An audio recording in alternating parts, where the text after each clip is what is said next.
welcome back my lovely adventurers. As you know, it's Terraria week and this time we're further expanding our base. We're heading north into the snow biome. Now, as we know, if we're going to conquer the north, we first need to defeat one stubborn enemy, the Deerclops. A pre-hard mode boss that stomps around in the snow with his creepy long arms and summons shadow hands, icicle spears, and debris dealing tons of damage. Oh, and he refuses to despawn until defeated. And well, I thought I could handle it solo, but turns out I may have underestimated him just a little bit. Even the Terraria wiki recommends taking him on after defeating Skeletron, so clearly he's a tough one. And it is in that moment I realized that I need some backup. But we're getting ahead of ourselves here. Let's rewind a bit, shall we? First thing, remember last episode when we planted all those gem corns? It's time to harvest them all and use them to upgrade my staff. Goodbye emerald staff, hello diamond staff. We also got a new dog named Estelle who looks quite similar to my real dog, so here's to hoping she lives much longer than Daisy. Second, we're heading to the snow biome to start laying platforms and building our base. And it is in this moment some meteor heads started attacking me while I was chopping down trees. Turns out the meteorite that crashed during last episode's goblin army battle has landed right between the forest and snow biome. Of course I had to go check it out. I mined it all, made myself a full meteor armor set, and crafted the space gun which now costs no mana to use. It's also now perfect timing to start reforging all my items, and we're of course hoping for warding for maximum defense. And we definitely got lucky, I mean look at these stats. Next up, we're crafting a bed to place inside the snow biome Abscess build. Since Deerclops doesn't despawn, having a spawn point nearby is super handy. And now we just wait for a storm to roll in. Meanwhile, it's perfect time to try something I've been meaning to after defeating the brain, finding the tavern keep and summoning the Old One's army. The Old One's army is an event triggered by the flare which pits you against incoming waves of enemies trying to destroy a crystal. Defeating these waves earn defender medals which can be used to buy sentries from the tavern keep, and my plan is to use these as help against the more powerful bosses ahead of me. Luckily, while out exploring a sky island, I did stumble across the tavern keep, bring him home and give him a cozy little pop. Grab the Eternia crystal from him, set up the event, go to the Winchester, gave it my best shot, but I only made it to wave 4 multiple times, so I think that's a challenge for the future. And while all of this was going on, King Slime decided to spawn twice, but I took him down both times like it was nothing, and honestly it made me realize just how far we've come. Finally, a storm starts and Deerclops appears. Now, I never look up any videos on bosses before fighting them because I love going in blind, but I seriously underestimated him. Between the shadow claws, the ice spikes and the debris, I get it now, he is no joke. So I did what I had to do. I hopped on X, tweeted a cry for help, and now allow me to introduce you to my meat shield, the one and only Mukpie. Mukpie! Wait, let me zoom in. Hello! Hello.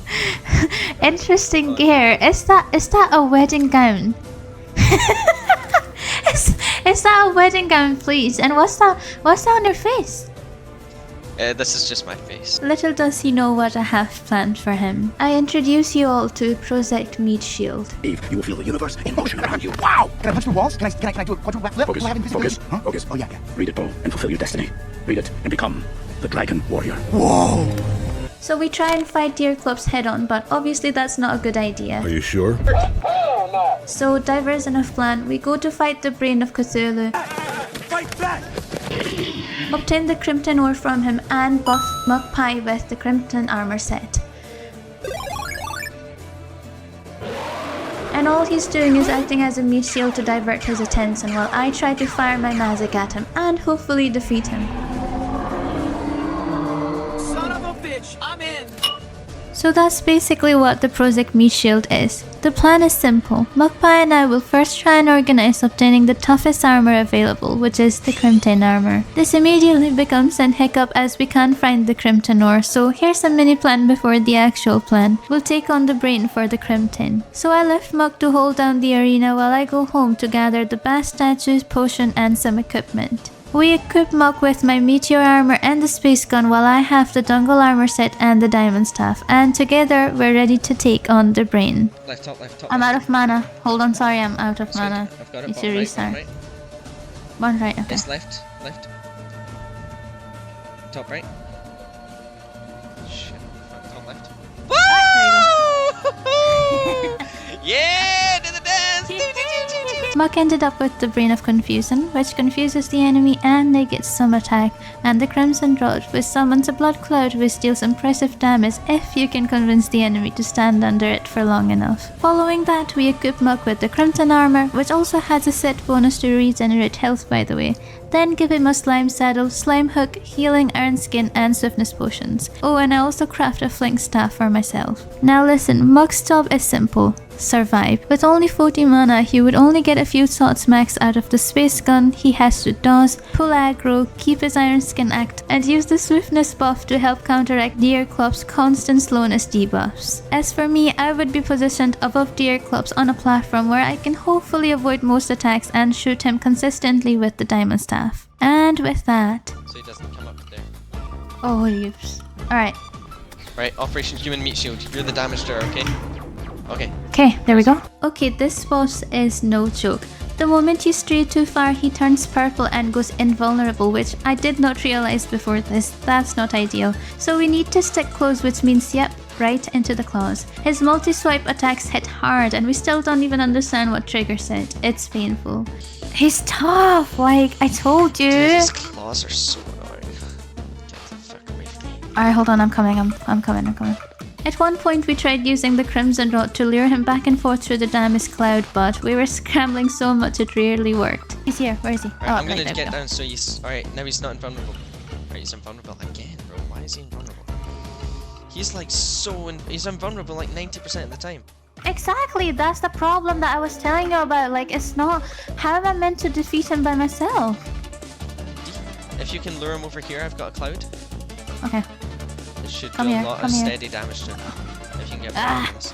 Fuck, I'm dead. Alright, oh shit, my messed god, up. this is so difficult, like You're I'm good. not joking. Then we made two big mistakes. First, we forgot to set the bed in the snow biome as the respawn point. Then we forgot to respawn our summons after dying and ended up charging in solo. Honestly, I was just so grateful I wasn't alone. Thank you, Meat Shield. Now here's the fun part. Muck, completely by accident, figured out he could bounce on Deerclops' head using the mount without taking much damage.